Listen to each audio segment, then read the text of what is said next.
So increase the volume. Okay, आज का lecture and that is atmosphere. सबसे पहली बात तो एटमॉस्फेयर होता क्या है, what is atmosphere. So okay, एक सेकंड, साउंड लो है sound. Mixture of gases surrounding earth held in place by earth's gravity. वायुमंडल पृथ्वी के चारों ओर मौजूद गैसों का मिश्रण है जो पृथ्वी के गुरुत्वाकर्षण द्वारा अपने स्थान पर बना रहता है। यानी atmosphere is an envelope of gases. गैसों का ये एनवेलप है जिसने कि हमारी पृथ्वी को सराउंड करके रखा हुआ है। ठीक है, और सराउंड कैसे करके रखा हुआ है, अर्थ की ग्रेविटी ने उसको पकड़ के रखा हुआ है। As simple as that. अब हम जानेंगे कि हमारा जो एटमॉस्फेयर है, जो वायुमंडल है, उसका एवोल्यूशन कैसे हुआ, उसका विकास कैसे हुआ। ठीक है, यानी इसका एवोल्यूशन किस तरीके से हुआ। तो एवोल्यूशन में टोटल 3 स्टेजेस। पहला, लॉस ऑफ प्री मॉडियल एटमॉस्फेयर, आदिम वायुमंडल का विनाश। अब प्री मॉडियल एटमॉस्फेयर क्या होता है, तो जो एटमॉस्फेयर अर्थ में पहले से मौजूद था। अब अर्थ की एज जरा बताइए क्या है, what is the age of the earth. तो एज हमें पता है रफली 4.5 या 4.6 बिलियन ईयर्स अगो हमारी अर्थ का फॉर्मेशन हुआ था, राइट। तो ये हमारी अर्थ की एज है, 4.5 बिलियन साल पहले बना था। लेकिन तब से हमारे ऐसा तो है नहीं कि जैसे हमारी अर्थ बनी तो वैसे उसको उसका एटमॉस्फेयर भी मिल गया और वहाँ से लाइफ भी स्टार्ट हो गया हमारी अर्थ पे, ऐसा बिल्कुल नहीं है। वहाँ पे जब हमारी अर्थ बनी तो बहुत अमाउंट में हाइड्रोजन और हीलियम की मात्रा थी, जो आज अगर हम देखें हमारे एटमॉस्फेयर में तो हाइड्रोजन और हीलियम हमें देखने को नहीं मिलता उतना। ठीक है, हाइड्रोजन हीलियम, लेकिन जब हमारी अर्थ बनी थी तो हमारे एटमॉस्फेयर में बहुत सारा हाइड्रोजन एंड हीलियम था। तो इसका लॉस हुआ पहले, यानी इसका विनाश हुआ कैसे, सोलर विंड से। ठीक है, जो हमारी सोलर विंड्स हैं उन्होंने इसका विनाश किया। सोलर विंड्स की जब हम बात करते हैं तो हम पहले पढ़ चुके हैं, सोलर फ्लेयर होते हैं इसमें, और साथ ही साथ जो हमारे कोरोनल मास इंजेक्शन होते हैं तो उसको हम ले सकते हैं सोलर विंड्स में। तो उसने क्या किया, इनको खत्म किया, हाइड्रोजन एंड हीलियम को। देन दूसरा हुआ वोल्केनिज्म। वोल्केनिज्म आप बोलो या डीगैसिंग बोल लो। डीगैसिंग का मतलब है अर्थ के इंटीरियर से गैसेस निकली। The hot interior of the earth release gases through volcanic eruptions to form new atmosphere. यानी पृथ्वी का गर्म आंतरिक भाग ज्वालामुखी विस्फोटों के माध्यम से गैसें उत्सर्जित करता है, जिससे एक नया वायुमंडल विगैसन बनता है। मतलब विगैसन ये है डीगैसिंग। ठीक है, यानी कि अर्थ के इंटीरियर से जो गैसेस निकल रही हैं उसी को बोल रहे हैं डीगैसिंग। और वो निकल कैसे रही हैं, जो वोल्केनिक एक्टिविटी हुई थी। आज जितनी वोल्केनिक एक्टिविटी हो रही है उससे कहीं ज़्यादा volcanic activity early part of the, अगर हम बात करें जब अर्थ का एवोल्यूशन हुआ उस टाइम पे हुई थी। तो वोल्केनिज्म जो है ये इसी के थ्रू ही जो डिफरेंट गैसेस है, क्योंकि हमें पता है कि वोल्केनिज्म से सिर्फ लावा बाहर नहीं निकलता है, और क्या निकलता है, पायरोक्लास्टिक डिब्री निकलती हैं, गैसेस निकलती है जिसमें नाइट्रोजन गैसेस होती हैं, जो सल्फर गैसेस, तो ये सब निकलती हैं। तो उससे क्या हुआ कि जो हमारा बायोलॉजिकल मॉडिफिकेशन है उसका प्रोसेस स्टार्ट हुआ। कैसे, बायोलॉजिकल मॉडिफिकेशन का मतलब है जैविक संशोधन। Plants and living organism played a key role in further transforming the atmosphere through photosynthesis. अब प्रॉपर तरीके से प्लांट एनिमल भी नहीं थे। ठीक है, क्यों, क्योंकि अभी जब एटमॉस्फेयर नहीं आएगा तो प्लांट एनिमल कैसे सर्वाइव करेंगे, लेकिन फिर भी कुछ ना कुछ तो लाइफ फॉर्म थी। वो लाइफ फॉर्म बैक्टीरिया के फॉर्म में थी या फिर बहुत ही जो सूक्ष्म जीव थे, बहुत ही ऐसे माइक्रो ऑर्गेनिज्म जो वैसे एटमॉस्फेयर में सर्वाइव कर सकते थे। उन्होंने धीरे धीरे मॉडिफिकेशन शुरू किया, उन्होंने धीरे धीरे संशोधन शुरू किया, जिससे कि लाइफ फॉर्म जो है एक्चुअल में माइक्रो ऑर्गेनिज्म लेवल से भी थोड़ा ऊपर बढ़ना शुरू हुई। और जब बढ़ना शुरू हुई तो और फोटोसिंथेसिस हुआ। फोटोसिंथेसिस यानी प्रकाश संश्लेषण। और जिन लोगों को नहीं पता है, आई होप पता होगा इतना तो, कि फोटोसिंथेसिस में क्या होता है कि CO2 का एब्जॉर्प्शन होता है एंड O2 रिलीज होती है, ऑक्सीजन गैस रिलीज होती है। तो ये फोटोसिंथेसिस के थ्रू बायोलॉजिकल मॉडिफिकेशन हुआ और हमारा जो एटमॉस्फेयर है अपनी प्रेजेंट फॉर्म में, हमारा जो वायुमंडल है अपनी मौजूदा स्थिति में आया। ठीक है, तो ये है एटमॉस्फेयर के एवोल्यूशन की 3 स्टेजेस, जहाँ पे सबसे पहले तो पहले का जो प्री मॉडियल एटमॉस्फेयर यानी कि जो आदिम वायुमंडल है उसका विनाश हुआ। दूसरा है ज्वालामुखी का विस्फोट हुआ, यानी कि आप बोल सकते हैं डीगैसिंग हुई। एंड तीसरा हुआ biological modification by the living organism, जैविक संशोधन हुआ यहाँ पे जो हमारे लिविंग बीइंग्स के द्वारा। ठीक, ये है एवोल्यूशन ऑफ एटमॉस्फेयर। अब जो एटमॉस्फेयर है, अभी मैंने बताया कि ये काइंड ऑफ एनवेलप है गैसेस का। एनवेलप तो है ये गैसेस का, लेकिन साथ साथ ये एक जो है आपका डिफरेंट लेयर्स के फॉर्म में पाया जाता है। अगर आप अर्थ के इंटीरियर को रिकॉल कर पाए, यहाँ पे जो हमारी अर्थ का इंटीरियर होता है, ठीक है, पृथ्वी की जो आंतरिक संरचना अगर आप याद करो तो वो भी लेयर में डिवाइडेड थी। क्रस्ट मैंटल कोर, याद है आपको क्रस्ट मैंटल कोर, जिसमें क्रस्ट सबसे पतली थी, तकरीबन 1% by mass and 1% by volume also, and mantle वो 68% by mass and 84% by volume, and बाकी का आपका कोर था 15% बाई वॉल्यूम एंड मास से 31%। ठीक है, तो अब क्यों ऐसा था, क्योंकि प्रॉपर्टीज चेंज हो रही थी। ये जो पर्टिकुलर चीज थी इसको हम डिस्कंटिन्यूटी बोल रहे थे। कौन सी डिस्कंटिन्यूटी है, जो क्रस्ट को मैंटल से सेपरेट करती है, अलग करती है, कॉमेंट करके बताइए जल्दी से। और कौन सी है जो मैंटल को कोर से अलग करती है। तो एक तरह से जहां से प्रॉपर्टीज चेंज हो रही थी तो वहां से एक नई लेयर स्टार्ट हो रही थी। Same goes here also. अब एटमॉस्फेयर तो आपका बहुत ऊपर तक है, बहुत बहुत बहुत ऊपर तक है, आप मान लो कि लगभग 1000 किलोमीटर तक है, लेकिन जो प्रॉपर्टीज है वो चेंज हो रही है। ऐसा नहीं कि बहुत ही पूरी यूनिफॉर्म प्रॉपर्टीज आप यहाँ से शुरू करो एकदम अर्थ के नीचे से और पूरा ऊपर तक आपको सेम प्रॉपर्टीज देखने को मिलेगी, क्योंकि सेम प्रॉपर्टी नहीं है, चेंज होती है। तो इसीलिए यहाँ पे भी क्या है कि डिफरेंट लेयर्स में इसको डिस्ट्रीब्यूट करते हैं, डिफरेंट लेयर्स में पढ़ते हैं। ये आपकी मोस्ट डिस्कंटिन्यूटी है, या कह सकते हैं कोई मुझे रेड गुलाब ला दो। ठीक है, कोई मुझे रेड गुलाब, तो ये आपकी ग्यूटेनबर्ग डिस्कंटिन्यूटी जो मैंटल को कोर से अलग करिए। खैर उसको हटाइए, अब इस पर फोकस करिए। अब अच्छा अच्छा ये बताओ कि हम लोग जैसे अर्थ है तो हम लोग यहाँ पे रहते हैं अर्थ के यानी पॉइंट ए में, या फिर अर्थ के अंदर रहते हैं पॉइंट बी में, बताओ क्यों, कहाँ रहते हैं, बताओ जल्दी बताओ, कहाँ रहते हैं हम लोग, ए पॉइंट पे रहते हैं, बी पॉइंट पे रहते हैं, घर में रहते हैं। अच्छा, चप्पल नहीं खाते हैं फिर। तो यानी कि सबसे पहली लेयर कौन सी होगी जिसके बारे में पढ़ना है, ट्रोपोस्फियर, जिसको हिंदी में क्षोभ मंडल बोलते हैं। ठीक है, तो ये 5 लेयर्स हैं, there are mainly 5 layers of earth atmosphere. पृथ्वी के वायुमंडल की मुख्यतः 5 परतें हैं, ट्रोपोस्फियर यानी क्षोभ मंडल, स्ट्रेटोस्फियर यानी समताप मंडल, मेसोस्फियर यानी मध्य मंडल, थर्मोस्फियर ताप मंडल, जिसको कि हम ध्यान रखिएगा आयनोस्फियर यानी आयन मंडल भी बोलते हैं। ठीक है, और आज के लेक्चर में हम लोग वो सब ह्यूमिडिटी वाला पार्ट, क्लाउड वाला, कंडेंसेशन और इवेपोरेशन प्रेसिपिटेशन वाला पार्ट नहीं करेंगे, वो कल करेंगे। ठीक है, मैंने पिछले बैच में दोनों को साथ में करवाया था, मैंने अगेन इसलिए डिस्ट्रीब्यूट कर दिया ताकि आराम से पढ़ो, तुम्हारा बैकलॉग ना हो। ठीक है, डेली बेसिस पे कंसिस्टेंसी के साथ तुम पढ़ सको, इसीलिए। ठीक है, तो एग्जॉस्फियर है आपका वायुमंडल और आराम से पढ़ सको, तो आराम से ध्यान से समझो फिर। तो ये आपका बाह्यमंडल, तो 5 लेयर से समझ में आ गया। एक एक लेयर जो है उनके बारे में थोड़ा सा डिटेल में हम जानेंगे यहाँ पे। सबसे पहले ट्रोपोस्फियर यानी कि क्षोभ मंडल। ट्रोपोस वर्ड से डिराइव हुआ है। ट्रोपोस वर्ड का मतलब होता है रीजन ऑफ मिक्सिंग, जहाँ पर गैसेस का मिक्सिंग हो उसको ट्रोपोस बोलते हैं। ठीक है, troposphere is the lowest layer of the earth atmosphere. क्षोभ मंडल पृथ्वी के वायुमंडल की सबसे निचली परत है। इसमें तो समझाने की जरूरत नहीं है ना, अभी बताया कि भाई जहाँ पे हम रहते हैं ये, ठीक है, अर्थ के सबसे जो नजदीक लेयर होती है ट्रोपोस्फियर। ट्रोपोस्फियर क्यों है, क्योंकि ट्रोपोस वर्ड क्या है, क्योंकि उसका मतलब रीजन ऑफ मिक्सिंग होता है। It is the lowest layer of earth atmosphere. Okay, all weather phenomena, ये स्पेलिंग होगी ना, NON, क्यों, तो all weather phenomena, rain, storms, clouds etcetera occur in this layer. जितने भी मौसमी घटना है, मौसम संबंधी घटना है, बारिश, तूफान, बादल बनना, ये सारी इसी परत पे घटित होते हैं। यहाँ पे जो कॉम्पोजिशन ऑफ गैसेज है, गैसों का संरचना है वो कुछ इस तरीके से, नाइट्रोजन 78% है, ऑक्सीजन 21%, ऑर्गन 0.9 और कार्बन डाइऑक्साइड 0.036%। इसके आगे भी देखना तो आप यहाँ पे देख सकते हैं नाइट्रोजन से 78, ऑक्सीजन 21, ऑर्गन 0.9, कार्बन डाइऑक्साइड 0.0366 ऐसे होता है, तो 0.037 बोलते हैं। तो इसको नियॉन है, देन हीलियम है। तो थोड़ा सा ये ध्यान रखने की वाली चीज़ है कि अगर हम इसमें इनर्ट गैसेस की बात करें, जिन लोगों को नहीं पता है तो केमिस्ट्री हम पढ़ेंगे तो वहाँ देखेंगे हमारी पीरियोडिक टेबल में ये सबसे आखिरी जो ग्रुप होता है उसमें इनर्ट गैसेस है, नोबल गैसेस। तो उनमें से सबसे हाईएस्ट कॉम्पोजिशन है आर्गन का, देन नियॉन का, देन हीलियम का। ठीक है, वैसे अगर आप देखोगे तो इस तरीके से ऑर्डर होता है ऊपर से नीचे का, लेकिन यहाँ पर देखोगे ऑर्गन सबसे ज़्यादा है, देन नियॉन है, देन हीलियम है। तो थोड़ा सा ध्यान में रखना है आपको। ठीक है, देन मेथेन, देन क्रिप्टन। तो ये हमारा गैसेस का कॉम्पोजिशन है, ये आपको याद रखना है। अब ये वाला जो डब्बा है इसको थोड़ा सा होल्ड करके रखिए, अभी इस पर भी आते हैं, लेकिन पहले थोड़ा सा और चीज़ें देखते हैं। Tropopause is the line that separates troposphere from stratosphere. Tropopause वो लाइन है जहाँ से ट्रोपोस्फियर खत्म होती है, क्षोभ मंडल खत्म होता है, स्ट्रेटोस्फियर की समताप मंडल शुरू होता है। यानी एक तरीके डिस्कंटिन्यूटी है, जैसे कि हमारा मोस्ट डिस्कंटिन्यूटी वो एक लाइन थी, डिस्कंटिन्यूटी थी, समानता थी, जहाँ से क्रस्ट खत्म हो रहा था, मेंटल शुरू हो रहा था। उसी तरीके से ट्रोपोपॉज वो लाइन है जहाँ से ट्रोपोस्फियर क्षोभ मंडल खत्म हो रहा है, स्ट्रेटोस्फियर समताप मंडल शुरू हो रहा है। ओके, ट्रोपोपॉज एंड ट्रोपोस्फियर पे पॉज लग गया। Okay, as you move upwards in the atmosphere the density of the air decreases and that is why the densest air is found in the troposphere. ये बहुत ही obvious है। क्यों obvious है? Guess करो ऐसा क्यों होगा कि जो डेंस गैस होंगी वो नीचे ही होंगी, और जैसे आप ऊपर जाओगे तो डेंसिटी डिक्रीज होने लगेगी। क्यों? उसका घनत्व है जो कम होने लगेगा। बहुत ही ऑब्वियस चीज़ है, बहुत ही कॉमन सेंस आप इसको आंसर कर सकते हैं। Again due to the earth gravity. Okay, जो पृथ्वी का गुरुत्वाकर्षण है उसकी वजह से, क्योंकि ग्रेविटी क्या करेगी, वो नीचे की ओर खींचेगी। तो जो भी डेंस गैस है या फिर ज़्यादातर गैस यहीं पर इकट्ठा हो जाएंगी आपके अर्थ के नजदीक में, सरफेस के पास में, उसकी प्रॉक्सिमिटी में, जिसकी वजह से डेंसिटी नीचे सबसे ज़्यादा होगी और ऊपर जाते जाते वो डिक्रीज करेगी। Alright, I hope it is clear up till now. अब ये वाला जो डब्बा है यहाँ पे क्या लिखा हुआ है कि हाइट का वेरिएशन लिखा हुआ है, ऊंचाई की भिन्नता। इसकी ऊंचाई की भिन्नता इन ट्रोपोस्फियर की। ट्रोपोस्फियर पोल्स पे 8 किलोमीटर है और इक्वेटर पे 18 किलोमीटर। ठीक है, पोल्स पे 8 किलोमीटर, इक्वेटर पे 18 किलोमीटर, और एवरेज अगर आप निकालोगे 8 और 18 का अपनी गणित लगा के तो बहुत ही ऑब्वियस 13 निकल के आएगा। 8 + 18 डिवाइड बाई 2 करोगे तो 26 बटा 2 यानी 13 किलोमीटर निकल के आएगा। अभी सब है क्या वो पहले समझो यहाँ पे। ठीक, पहले थोड़ा सा यहाँ समझो। ये हमारी मान लेते हैं अर्थ सरफेस है। ठीक, और अगर ऐसे अर्थ सरफेस, तुम ऐसे क्यों समझो, तुम ऐसे ही समझ लो। ठीक है, ये अर्थ सरफेस है, इतना तो पता है ये पोल्स हैं। ये नॉर्थ पोल है 90 डिग्री नॉर्थ, याद करो अपनी दूसरी वाली क्लास को। ये साउथ पोल है 90 डिग्री साउथ। ठीक है, तो ट्रोपोस्फियर का कुछ आकार इस तरीके से होता है।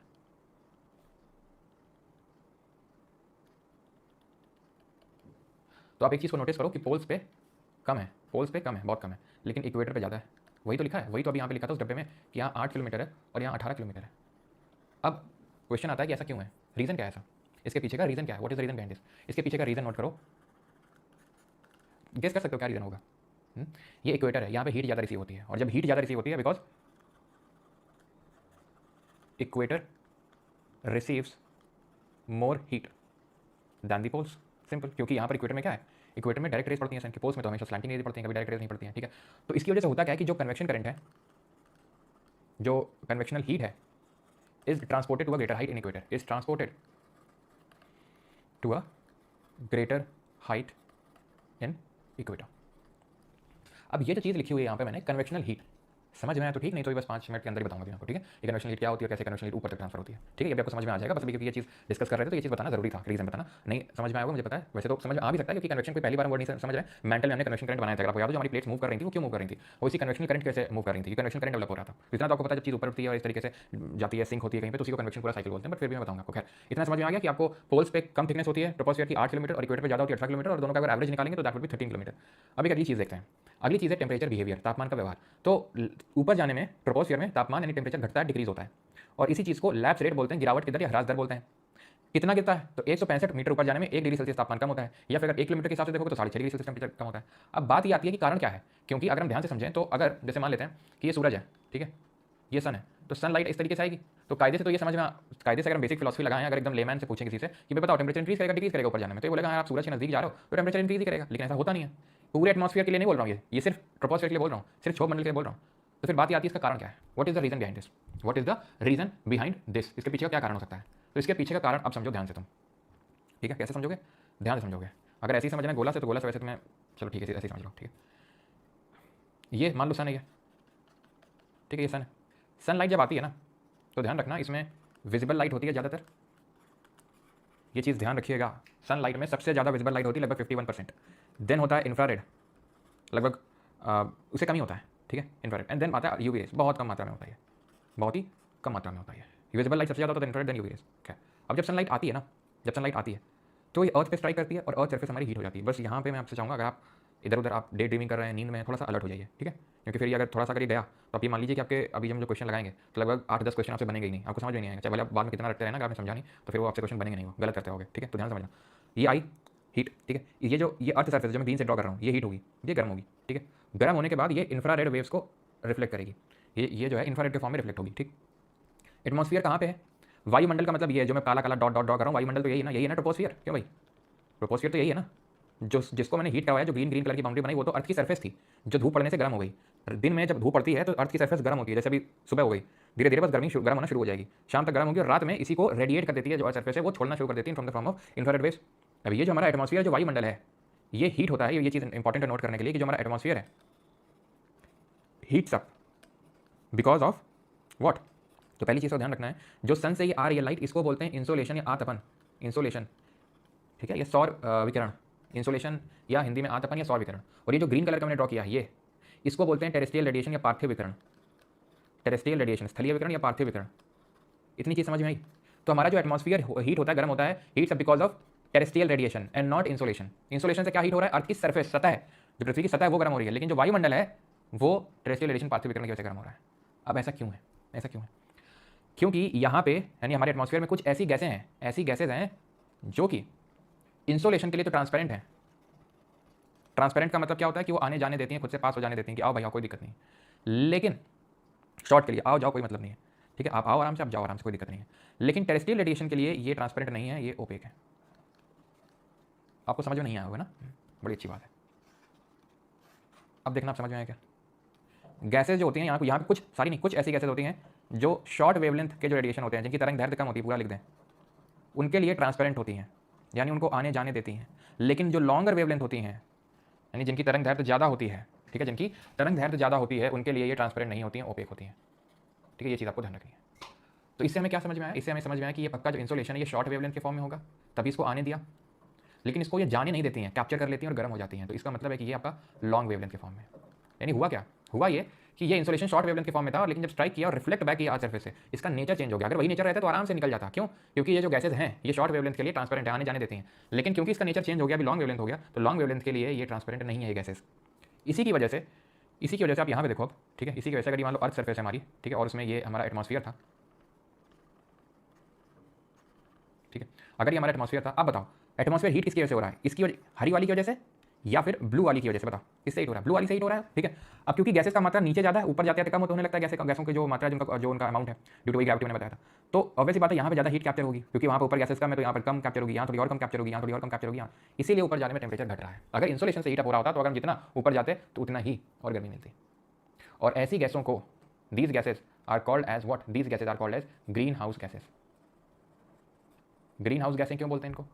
ग्रीन हाउस गैसें इसलिए बोलते हैं इनको क्योंकि ये एक कॉन्सेप्ट निकल के आया था ठंडे इलाकों में, पोलर एरियाज में। पोलर एरियाज में क्या होता है कि क्या होता था या फिर क्या होता है, वो ये है कि यहाँ पर उतनी ज़्यादा हीट सनलाइट नहीं आती है, इंसोलेशन उतना ज़्यादा नहीं आता है। अब अगर वो भी टेरेस्ट्रियल रेडिएशन के थ्रू चला जाएगा तो फिर वहाँ पे लिविंग हैबिटेबल कंडीशन बिल्कुल नहीं रहेगी, ठीक है। हम लोग तो गर्मी में परेशान हो जाते हैं धूप से, लेकिन पोलर एरियाज में वहाँ पर वैसे ही बहुत ही कम सनलाइट रिसीव होती है। तो आपको पता है कि बहुत ही स्लैंटिंग रेस पड़ती है वहाँ पे, तो इसीलिए वहाँ के लोगों ने कॉन्सेप्ट निकाला, एक ग्लास बनाया इस तरीके का ग्रीन, ठीक है, एक ग्लास बनाया जो जिसका ये काम था, जो इस तरह का था, उसका नेचर ये था कि वो आने देता था गर्मी को, लेकिन जाने नहीं देता था गर्मी को, ठीक है। तो इससे क्या होता था, अंदर का जो माहौल है वो गर्म रहता था पूरा, जिसकी वजह से जो थोड़े बहुत पेड़ पौधे हैं वो सर्वाइव कर पाते थे, क्योंकि ये ग्रीन सब फॉर्मेट था पूरा, तो इसलिए इनको ग्रीन हाउस गैसेस बोल दिया गया। ऐसी गैसें जो ग्रीन हाउस की तरह बिहेव करती हैं, जो कॉन्सेप्ट आपका पोलर एरिया में निकल के आता है। एक ऐसा ग्लास, ऐसा कांच बनाया गया था जिसमें कि धूप आती तो थी लेकिन जा नहीं पाती थी, गर्मी जा नहीं पाती थी। तो क्योंकि वहाँ से ये टर्म निकल के आया, तो इसलिए ऐसे गैसों को ग्रीन हाउस गैसें बोलते हैं, जो कि आने तो देती हैं गैसों को लेकिन जाने नहीं देती। अब ये एक, जैसे मैंने ग्रीन हाउस बोला तो काफी नेगेटिव पर्सपेक्टिव आपके दिमाग में बना होगा, ग्रीन हाउस, ओके ठीक है, इसी से हमारी जो ग्लोबल वार्मिंग है वो हो रही है, बिल्कुल हो रही है। लेकिन अगर ग्रीन हाउस गैसेस नहीं होंगी तो अर्थ में लिविंग कंडीशन भी नहीं रहेगी। आप सोचो अगर पूरी हीट एस्केप कर जाएगी, हीट ट्रैप नहीं होगी, तो यहाँ पर अर्थ सरफेस में एकदम बर्फ जम जाएगी, लिविंग कंडीशन रहेंगी नहीं। और अगर ग्लोबल वार्मिंग हो रही है तो इसलिए हमारा मदर नेचर रिस्पॉन्सिबल नहीं, हम खुद रिस्पॉन्सिबल है, क्योंकि हमने इतना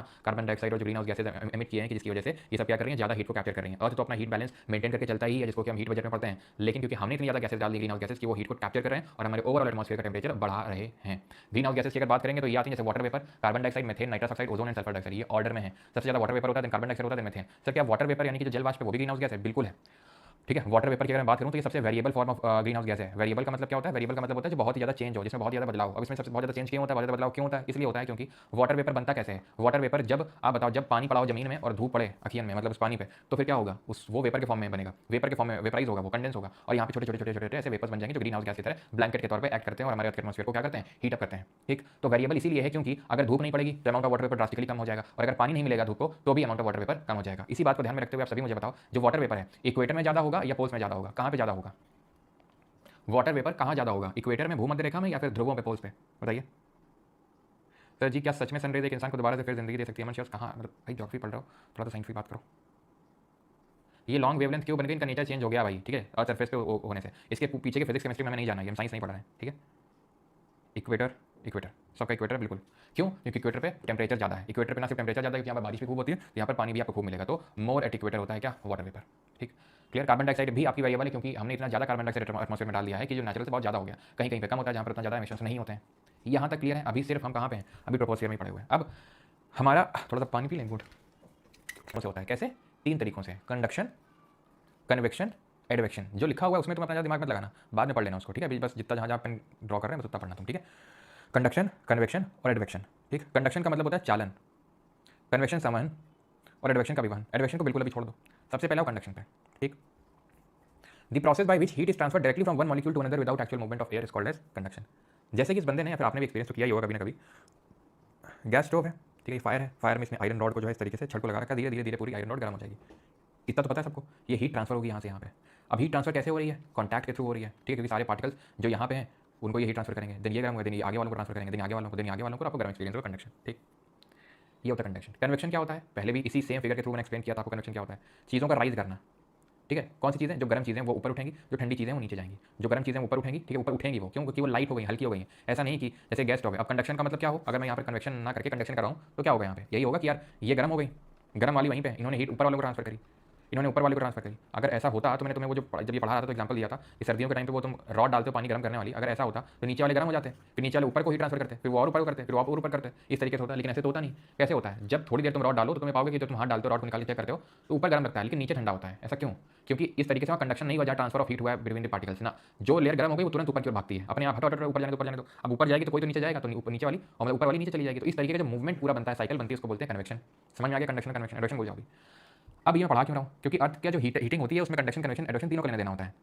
अब जो हमारी अर्थ की सबसे निचली परत होती है, यानी कि जैसे अर्थ सरफेस है, मैंने क्या बताया था? इंसोलेशन से हीट होती है। ये जो अर्थ सरफेस है, जो ग्रीन से मैं ड्रॉ कर रहा हूँ, ये अर्थ सरफेस है। ये कैसे हीट हुई होगी? इंसोलेशन से हीट हुई होगी। तो इसके जो जस्ट नज़दीक वाली है, ये यहाँ राइट वाली फिगर में देखो, ये इसके जो जस्ट नज़दीक वाली है, ये कंडक्शन से हीट होगी, क्योंकि वो अर्थ सरफेस के कॉन्टैक्ट में है, तो वो तुरंत गर्म हो जाएगी, तुरंत गर्म होगी। और अब गर्म हवा ये ऊपर की ओर उठेगी, ऊपर की ओर उठेगी, ठंडी हवा नीचे की ओर जाएगी। तो अब एक बार कंडक्शन हो गया सबसे निचली वाली परत में, तो ऊपर की परतें कैसे गर्म होंगी? अब वो कन्वेक्शन से होंगी। समझ में आया चीज़?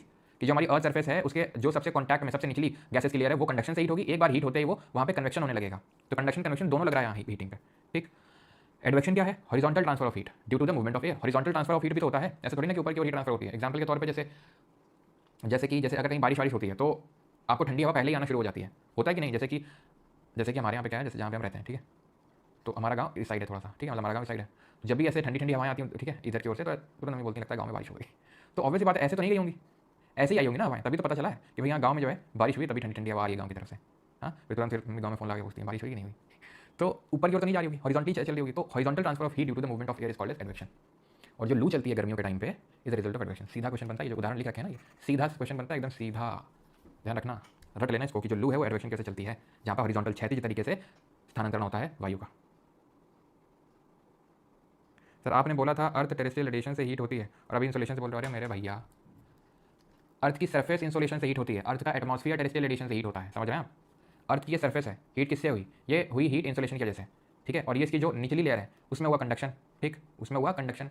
और बाकी की जो ग्रीन हाउस गैसेज है, मेनली तो जो हीटिंग होगी वो ग्रीन हाउस गैसेज ही करके देंगी, जो टेरेस्ट्रियल रेडिएशन को ब्लॉक कर लेंगी रात के टाइम पे, ठीक है? रात के टाइम पे जो ये ब्लॉक कर लेंगी।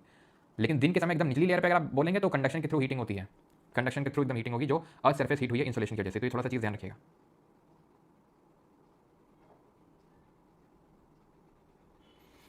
लो सर दिवाली की छुट्टी हो जाएगी भाई, अभी ऐसा मत समझना पूरा फ्राइडे तक क्लासेस होंगी, ठीक है? ये मत समझना कि उससे पहले छुट्टी कुछ हो जाएगी, बाकी फ्राइडे को बताएंगे।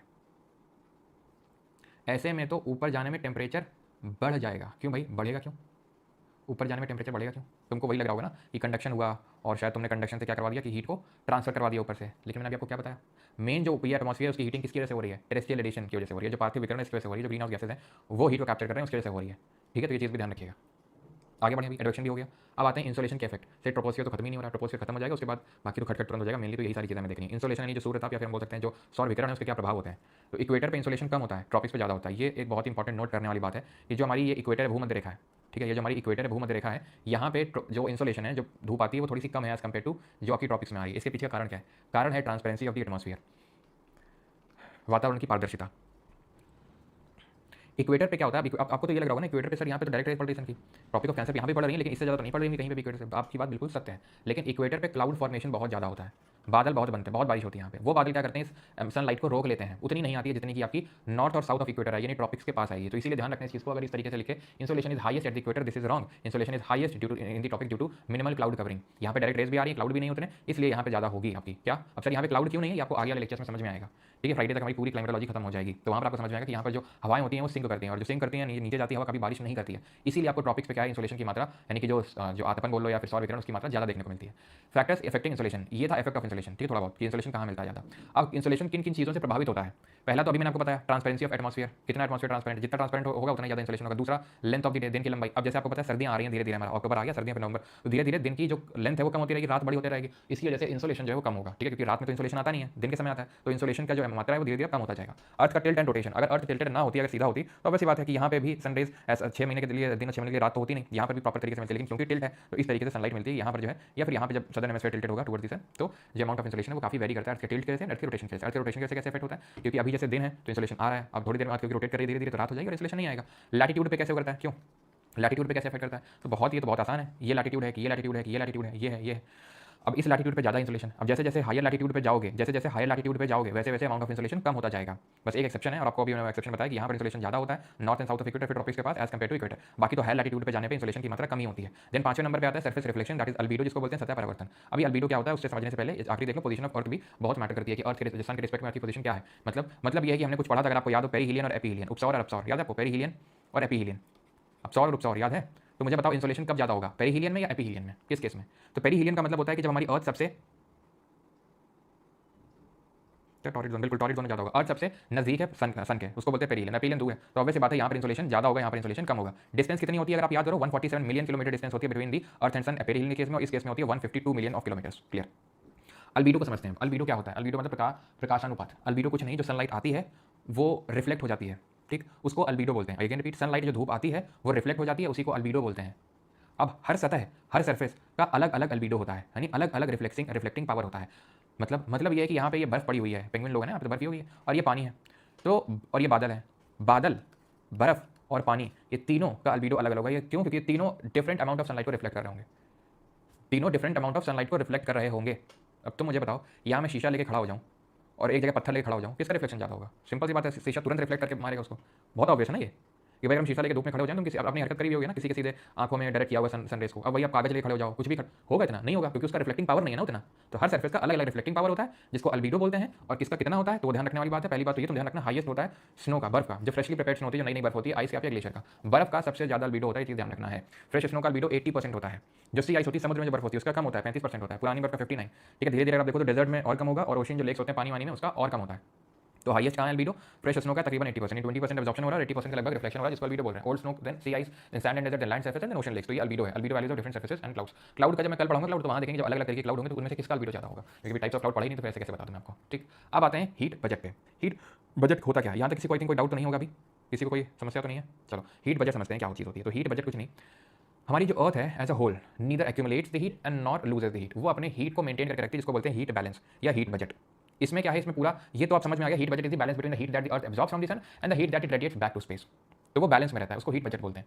अब यहाँ पे मैं आपको जो समझाने जा रहा हूँ, समझ में आए तो ठीक, नहीं तो जाने देना इसको, ठीक है, क्योंकि ऐसे डिटेल में इतना तो नहीं पूछेगा आपसे, ठीक है, लेकिन अगर आपको ऐसे कि नहीं समझना है, अगर आगे हायर एग्जाम देना है तो उसमें पूछा जा सकता है, ठीक है, पीसीएस लेवल में, तो ठीक है समझ लेना, नहीं तो कोई दिक्कत वाली बात नहीं। देखो, अगर 100% ऑफ इंसोलेशन आती है, जो इंसोलेशन मतलब अभी आपको बताया मैंने, सौर विकिरण आता है, तो उसमें से 100% में से 35%, यहाँ पे 30% लगभग, आप मान लो कि क्लाउड का मिलाकर ये सब मिला के इस तरीके से, यहाँ देखो 35 आपका पूरा रिफ्लेक्ट हो जाता है, 35 रिफ्लेक्ट हो जाता है स्पेस से ही, अर्थ सरफेस में पहुंचता नहीं है, 35 तो स्पेस से रिफ्लेक्ट हो जाता है, ठीक है, स्पेस में ही रिफ्लेक्ट हो जाता है, चीज़ ध्यान रखिएगा। बचा कितना, 65, बचा कितना 65, ये एब्जॉर्ब होता है, जिसमें कि 14 ये मान लो कि विदिन द एटमॉस्फेयर और 51 विदिन द अर्थ सरफेस, इस तरीके से मैं लिख देता हूँ। 14 जो है ये आपका एटमॉस्फेयर, जो अर्थ का एटमॉस्फेयर है, और बाकी का जो बच गया आपका कितना बचा, 51 होगा ना, 51, ठीक है, 51 ये अर्थ की जो सरफेस है वो एब्जॉर्ब कर लेती है। ठीक, ये जो है अर्थ सरफेस जो एब्जॉर्ब किया, इसको टेरेस्ट्रियल रेडिएशन के फॉर्म में वापस भेज देती है। ठीक, टेरेस्ट्रियल रेडिएशन याद है आपको, टेरेस्ट्रियल रेडिएशन जिसके हमारा हीट हो रहा था, जब ये इस तरीके से अर्थ सरफेस अपनी हीट को छोड़ रहा था, गर्म कर रहा था, तो ये जो लेयर थी वो गर्म हो गई थी, याद है आपको, अभी बताया था, ठीक है। देन उसके बाद, और ये एस्केप नहीं कर पाई थी, क्यों एस्केप नहीं कर पाई थी, क्योंकि गैसेस ने जो तुरंत एब्जॉर्ब कर लिया था उसको। खैर, तो ये टेरेस्ट्रियल रेडिएशन हो गया, ठीक है। ये टेरेस्ट्रियल रेडिएशन से क्या हुआ कि पूरा 51 यूनिट्स टेरेस्ट्रियल रेडिएशन के फॉर्म में एब्जॉर्ब हो गया। बाकी के जो आपके कितना यूनिट बच गया, एक सेकंड, 51, ठीक, क्लियर, इतनी चीज़ सरफेस ओके 100,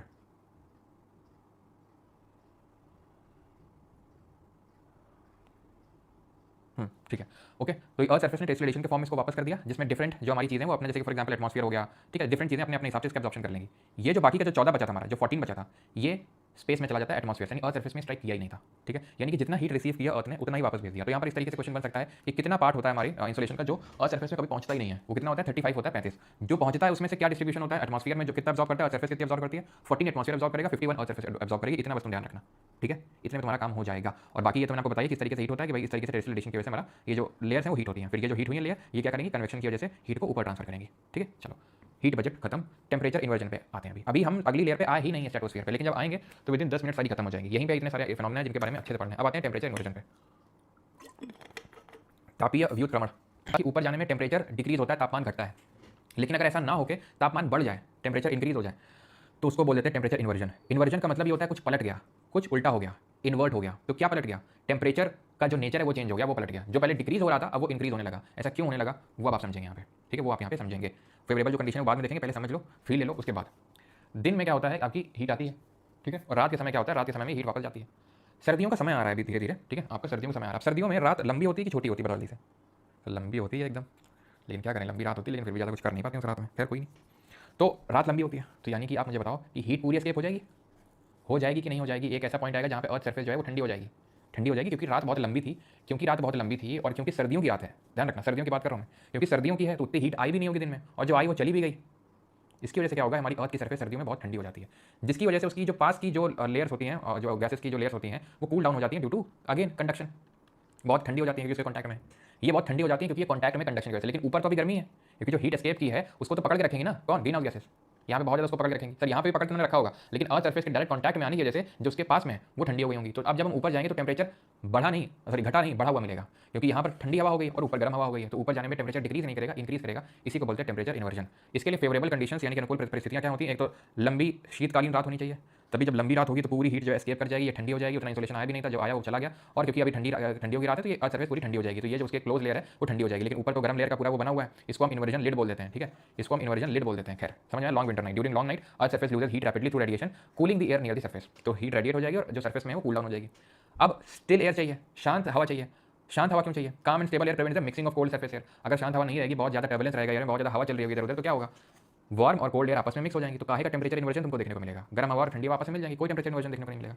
ठीक है, अब ये जो चीज़ है ना टेम्परेचर इन्वर्जन, अगर तुम्हें फील नहीं लिया, अगर तुम्हें समझ नहीं आया, तो जो कल का क्लास है वो तुम्हें समझ नहीं आएगा, जहाँ पर फॉग यानी कि कोहरा, कुहासा, ड्यू, ये सब जो पढ़ाएंगे वो सब इसी से ही संबंधित है। जो फॉग बनता है सर्दियों में, कोहरा, वो इसी से संबंधित है। वो कल आपको समझ आएगा क्यों इसी से संबंधित है, लेकिन आपको समझना जरूरी है। हिंट देता हूँ आपको, या फिर थोड़ा सा मैं कुछ चीज़ बताता हूँ। जैसे कि आपने देखा हो जब हवा चल रही होती है बहुत ज़्यादा तो कोहरा नहीं होता उतना ज़्यादा, ठीक है, क्योंकि मिक्सिंग ऑफ एयर हो जाती है। तो वो मैं आपको कल बताऊँ क्यों नहीं होता, लेकिन ये चीज़ ध्यान रखना, टेम्परेचर इन्वर्जन होगा तो कोल्ड और वार्म एयर मिक्स कर जाएगी, सब मामला खराब हो जाएगा। और क्लियर क्लाउडलेस स्काई चाहिए, यानी कि स्पष्ट और बादलहीन आकाश चाहिए। बादलहीन आकाश नहीं होगा तो क्या होगा, मान लेते हैं बादल है यहाँ पे, मान लेते हैं बादल है यहाँ पे, तो ये जो वार्म एयर ऊपर की ओर उठ रही है, ये वार्म एयर ऊपर की ओर उठेगी या नहीं, ये रिफ्लेक्ट होगी। क्यों, क्योंकि क्लाउड का कुछ ना कुछ तो अल्बीडो होता है, वो रिफ्लेक्ट करेगा, और जब रिफ्लेक्ट करेगा, ठीक है, हीट को भी रिफ्लेक्ट करेगा, तो क्या करेगी, वो वार्म एयर यहाँ पर जमा होने लगेगी, तो कोई टेम्परेचर इन्वर्जन नहीं होगा। आप मुझे बताओ, तो नहीं, आप मुझे बताओ, जब बारिश होती है सर्दियों में तो ज़्यादा ठंडी होती है उस दिन या फिर कम ठंडी होती है। जिस दिन बादल होते हैं, यानी कि जिस दिन बारिश वाला माहौल होता है सर्दियों के समय में, तो उस दिन कम ठंडी पड़ती है, ज़्यादा ठंडी पड़ती है, बताओ बताओ मुझे, ज़्यादा ठंडी पड़ेगी या कम ठंडी पड़ेगी। तो आप सभी लोग बोलोगे कि सर ज़्यादा नहीं, कम ठंडी पड़ेगी। क्यों, क्यों ऐसा होता है, क्योंकि जो बादल होते हैं वो हीट को वापस भेज देते हैं, तो इस वजह से कम ठंडी पड़ती है उस दिन। ठीक, सिंपल, ठीक है। तो इसीलिए क्लियर क्लाउडलेस स्काई चाहिए। अब मुझे पता है, मैं इससे पहले पूछूं कि समझ में आ गया तो वंस मोर तो होगा कुछ लोगों का, तो ध्यान से समझो यहाँ पे, ठीक है। ये अर्थ सरफेस है, जब एक ठंडियों की रात होती है, ठंडियों की रात बहुत लंबी रात होती है, कम इंसोलेशन था और जल्दी से उसने रेडिएट भी कर दिया। अब इसके पास कोई हीट नहीं बची है, यानी कि धीरे धीरे ठंडी होने लगेगी। क्योंकि ठंडी होने लगेगी अर्थ की सरफेस, तो इसके पास की जो ये गैसें हैं वो भी ठंडी होने लगेंगी कंडक्शन के थ्रू। जब ये ठंडी होने लगेंगी, लेकिन हीट तो अभी ऊपर बनी हुई है, जो भी हीट रिफ्लेक्ट बैक करी है वो तो हीट बनी हुई है, अगेन वही due to green house gases वो सब, ठीक। तो इसीलिए जब हम ऊपर जाएंगे तो टेम्परेचर इंक्रीज हो जाएगा, ऊपर जाएंगे तापमान यहाँ पे कम है, तापमान ऊपर इंक्रीज हो जाएगा। तो वैसे तो डिक्रीज होता है, लैब से हमने पढ़ा था गिरावट की तरह ह्रास दर, जिसमें कि 165 मीटर प्रति सेल्सियस कम हो रहा था, लेकिन यहाँ पर अब इंक्रीज कर जाएगा, टेम्परेचर इन्वर्जन बोलते हैं। और इसका फेवरेबल है, लंबी सर्दियों की रात होनी चाहिए, हवा शांत होनी चाहिए और बादल होने चाहिए, ठीक। अब तुम मुझे बताओ ये जो टेम्परेचर इन्वर्जन है will it lead to stability और इंस्टेबिलिटी है, स्टेबिलिटी इंस्टेबिलिटी। हाँ, तो अब मैं तुम्हें पहले बताता हूँ स्टेबिलिटी इंस्टेबिलिटी का मतलब क्या होता है, फिर तुम मुझे बताना टेम्परेचर इन्वर्जन से स्टेबिलिटी होगी या इंस्टेबिलिटी होगी, ठीक है।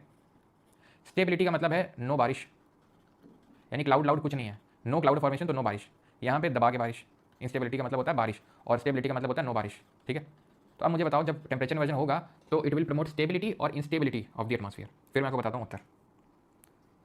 या कलरलेस नहीं, क्लाउडलेस बोला है अनुराग, कलरलेस नहीं बोला है। क्लाउडलेस, क्लाउड नहीं होने चाहिए, बादल नहीं होने चाहिए, क्योंकि अगर बादल होंगे तो जो हीट ऊष्मा गई है, अगर मान लो इधर मैंने बादल बना दिए तो ये ऊष्मा इधर जो बैठी हुई है, तो मुझे बताओ बादल बहुत ऊपर तो होंगे नहीं, यहीं पे होंगे पास में, क्योंकि सारी मौसमी घटनाएं क्षोभमंडल में होती है। तो हवा जो इतनी आसानी से हम भी बैठी हुई है यहाँ ना बैठ पाती, क्योंकि जब यहाँ आई होती तो बोलती है क्लाउड नीचे चलो नीचे चलो नीचे नीचे, तो कोई टेम्परेचर वजन हो पाता नहीं। सर बोल रहे हैं स्टेबिलिटी इनस्टेबल, अच्छा स्टेबिलिटी इनस्टेबिलिटी, ज़्यादा लोग बोल रहे हैं स्टेबिलिटी, सबका सही है, ज़्यादा लोग जो बोले स्टेबिलिटी, क्योंकि बारिश नहीं होगी, क्यों बारिश नहीं होगी वो भी समझ लो। वैसे तो तुम समझ ही गए हो कि यहाँ बादल नहीं है तो बारिश नहीं होगी, बारिश नहीं होगी तो स्टेबिलिटी होगी, तुम इससे अपना इन्फ्लुएंस ड्रॉ किया होगा। लेकिन हम बता भी देते हैं, ठंडी जो हवा होती है कभी बारिश नहीं करती है, ये वैसे आगे पढ़ेंगे पूरा कॉन्सेप्ट कि क्यों नहीं करती है। ठंडी हवा कभी बारिश नहीं करती, कभी बादल नहीं बनाएगी, कभी बारिश नहीं करेगी। और क्योंकि बारिश नहीं करेगी, क्योंकि यहाँ पर एकदम ठंडी हवा है, ठंडी हवा कभी बारिश नहीं करेगी, ठंडा माहौल कभी बारिश नहीं करता है, इसीलिए यहाँ पर क्लियर स्काई होंगे, एकदम खुला मौसम होगा, तो ये leads to stability, it leads to stability. Okay okay, अब आते हैं अगली लेयर पे, समताप मंडल में काफी देर बाद स्ट्रेटोस्फीयर, अब तो सब खत्म है धीरे धीरे। This layer of atmosphere contains, और बस एक फाइनल चीज पूछना चाहूंगा तुमसे, बताना चाहूंगा, पहले तो पूछना चाहूंगा फिर बताऊंगा। ये बताओ कि ये ट्रोपोपॉज है, जो डॉट डॉट लाइन ड्रॉ करी ट्रोपोपॉज है, सब लोग एग्री करेंगे, यहाँ से ट्रोपोस्फीयर खत्म हो रही है, स्ट्रेटोस्फीयर शुरू हो रही है। यहाँ पे टेम्परेचर कम होगा या यहाँ ज़्यादा कम होगा, कहाँ पे ज़्यादा कम टेम्परेचर होगा, पॉइंट ए में या पॉइंट बी में, टेम्परेचर ज़्यादा कहाँ पे कम होगा, आगे बताइए, पॉइंट ए या point B. Horizontal heat transfer क्यों होता है, हॉरिजॉन्टल हीट ट्रांसफर क्यों होता है, जो पार्टिकल्स हैं वो हॉरिजॉन्टली भी मूव करते हैं, उसी को हम एडवेक्शन बोलते हैं, समझा, बराबर होगा सर जी, बी पोल है। स्टेबिलिटी का मतलब हिंदी में स्थिरता होती है, और स्टेबिलिटी का मतलब अस्थिरता, तो जो तापमान विद्युत क्रमण है वो स्थिरता लेके आएगा, ए ए ए ए ए बराबर होगा ए।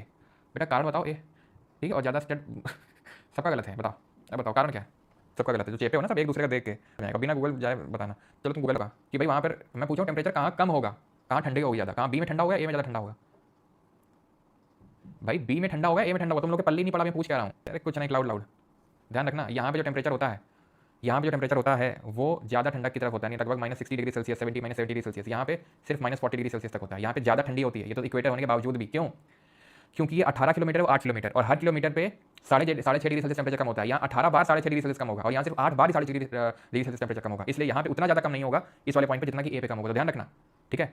Temperature at tropopause near equator is less compare to poles, pole ठंडा होता है, ठीक है, लेकिन ट्रोपोपॉज पे उतना ठंडा नहीं होता जितना इक्वेटर होता है कंपेयर टू पोल्स। अब समझ में आया, क्योंकि वहाँ 18 बार हर किलोमीटर में कोई 6.5 डिग्री सेल्सियस कम हो रहा है, तो 18 बार वहाँ कम होगा, ठीक है, क्लियर। चलो तो अब बढ़ते हैं स्ट्रेटोस्फीयर पे, समताप मंडल पे। This layer of the atmosphere contains the ozone layer. अच्छा 30 से 35 किलोमीटर, उसको कहाँ खत्म करके आए थे स्ट्रेटोस्फीयर को, एवरेज हाइट कितनी थी, एवरेज थिकनेस बताओ जल्दी से, एवरेज 13 किलोमीटर, ये है 50 किलोमीटर तक, ठीक है सॉरी। तो ओजोन लेयर यहाँ पे देखने को मिलती है, ओजोन लेयर प्रोटेक्ट करती है हमें फ्रॉम हार्मफुल अल्ट्रावायलेट रेज। अच्छा पहले पढ़ लेते हैं फिर एक करके समझाते हैं आपको। While moving upward temperature increase with altitude, ऊपर जाने में तापमान बढ़ता है, क्यों बढ़ता है भी देखते हैं।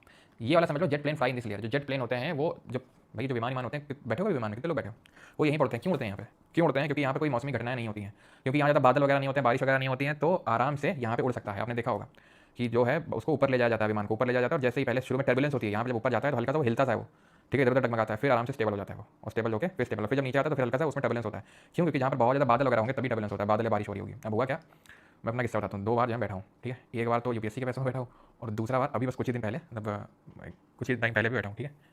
तो पहली बार जब बैठा था तो मुझे बिल्कुल डर नहीं लगा था, सच बताऊँ तो बिल्कुल नहीं, लेकिन इस बार जब बैठा था ना दूसरी बार, भाई साहब पूछो मत, क्यों, क्योंकि जब मैं पहली बार गया था तो मैं अकेले गया था, ठीक है, अकेले था, और जब मैं दूसरी बार गया था ना तो मेरे साथ कुछ ऐसे लोग थे कि उन्होंने मतलब ऐसा माहौल बना दिया था कि भाई इतना ज़्यादा मैं भी डर गया, जबकि मैं पहली बार बैठ चुका था, ठीक है, और जो बाकी लोग थे वो क्योंकि पहली बार बैठे थे, तो वो काफ़ी मतलब डर, और पहले से इतना ज़्यादा डर का माहौल क्रिएट कर दिया गया था कि भाई मैं बता नहीं सकता मैं कितना डराऊंगा और क्योंकि अभी बारिश का मौसम था, ठीक है, तो एकदम था, ठीक है, तो एकदम बादल ही बादल थे, तो टर्बुलेंस इतना ज़्यादा हो रहा था, टर्बुलेंस बहुत ज़्यादा था, मतलब बार बार वो ऐसा डगमगा रहा था कि बस गिर रहा है, तो बस गिर ही गया, ठीक है। और फिर हुआ क्या कि जब लैंडिंग का टाइम आया यहाँ पे कानपुर में, तो बारिश हो रही थी यहाँ पे, तो जैसी लैंडिंग होने को आई, ठीक है, धीरे धीरे लैंडिंग होने के तो टर्बुलेंस हुआ कि बादल बहुत ज़्यादा थे, फिर जो है पायलट ने काफ़ी जोर का फिर से उसको ऊपर चढ़ा दिया स्ट्रेटोस्फीयर में, ठीक है, क्योंकि बहुत ज़्यादा बारिश हो रही थी, और मतलब भाई बता नहीं सकता मैं कैसे एक्सप्रेस करूँ,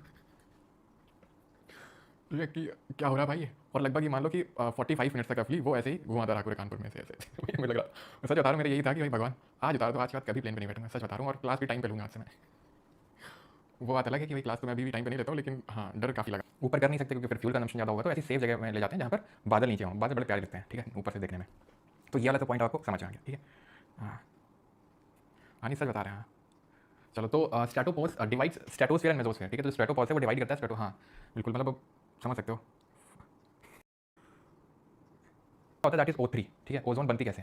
अब थोड़ा इधर पे फोकस कर लो, अगर हो गया हो तो ठीक है, हम डर गए थे, अच्छी बात है, अब यहाँ पे फोकस, हाँ मौत हो चुके तक, भाई सच में लग रहा था कि आज तो नहीं बच पाएंगे, ऐसा लग रहा था आज तो नहीं बच पाएंगे, लेकिन हाँ ऊपर से काफ़ी चीज़ें नोटिस करी, जैसे कि थाईलैंड से आए थे, बिल्कुल थाईलैंड से गया, वही तो, अब अकेले में जाएंगे तो ज़्यादा डर लगेगा। खैर, सब जाने वाले होंगे। अब मैं तो जैसे दूसरा ही टाइम बताऊँ जरा, जो बाकी लोग हैं ना, तो जो अल्ट्रावायलेट रेज आती हैं, अभी मैंने आपको थोड़ी देर पहले बताया था कि जो सनलाइट आती है उसमें विजिबल लाइट भी होती है, उसमें इंफ्रारेड भी होता है, एंड उसमें अल्ट्रावायलेट रेज भी होती है। अल्ट्रावायलेट रेज जब आती हैं तो वैसे तो अल्ट्रावायलेट रेज 3 तरह की होती हैं, यूवीए, यूवीबी, यूवीसी। ठीक है, तो जो यूवीसी होती है इसकी सबसे शॉर्टेस्ट वेवलेंथ होती है और इसकी सबसे लॉन्गेस्ट वेवलेंथ होती है। ठीक, तो ये जो यूवीसी रेज है ये क्या करती हैं, ये O2 जो होता है, ऑक्सीजन होता है, एटमॉस्फेरिक ऑक्सीजन, इसको तोड़ देती हैं।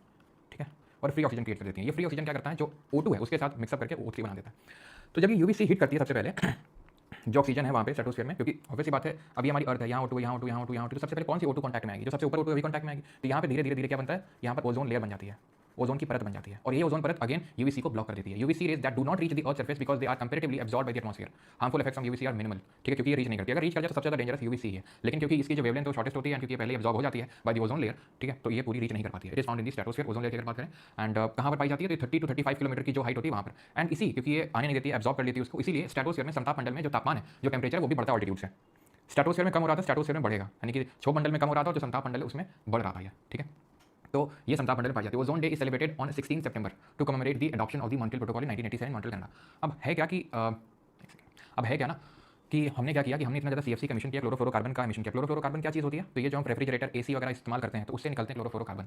ठीक है, तो यानी क्लोरीन और फ्लोरीन जैसे गैसें निकलती हैं, तो ये O को क्या है, O को फ्री नहीं करती, ये उस O के साथ क्लब कर लेती हैं खुद को। तो इस O2 को ओजोन बनाने के लिए फ्री ऑक्सीजन मिल नहीं पाता है, जिसकी वजह से ओजोन बन नहीं पाती है, जिसकी वजह से ओजोन में थिनिंग होने लगती है, पतली होने लगती है उसकी थिकनेस को डॉप्सन यूनिट में मेजर करते हैं, और वो जो थिनिंग ऑफ ओजोन लेयर है उसी को ओजोन होल बोलते हैं। ओजोन होल का मतलब ये नहीं होता कि ये ओजोन लेयर यहाँ छेद हो गया, ओजोन होल का मतलब है उसकी थिकनेस का कम हो जाना।